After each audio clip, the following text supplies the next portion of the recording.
Swimming, a general fiction by Jolly Phonics.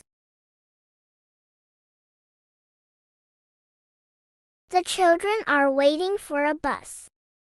Miss Beach is with them. They all have big bags.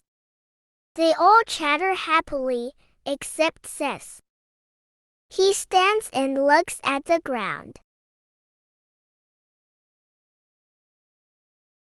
The bus comes and the children and Miss Beach get on it.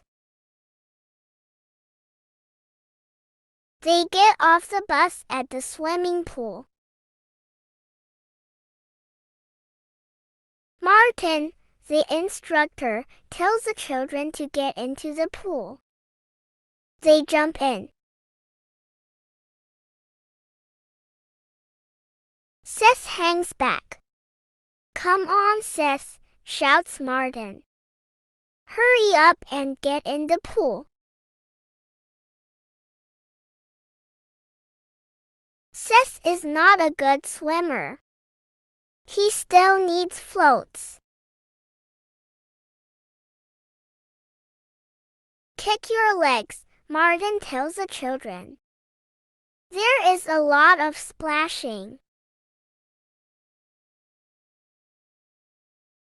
Sis tries not to get splashed. Next, the children swim across the pool and back again. They do lots of things in the swimming lesson. Mushroom floats, star floats, and picking up rings from the bottom of the pool. Martin tells the children to swim up to the deep end. Sis stands and shivers. Then suddenly Ben cries, "Look, Sis is swimming." The children, Miss Beach, and Martin all clap. Sis feels very proud. "Wow, we've had a fantastic time reading swimming. We've learned new sounds, practiced our blending, and had fun with the story."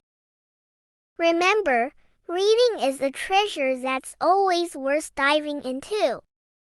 If you enjoy more Jolly Phonics adventures, please like, share, and subscribe to the Arsal Academy for more fiction, nonfiction, and general fiction phonics fun.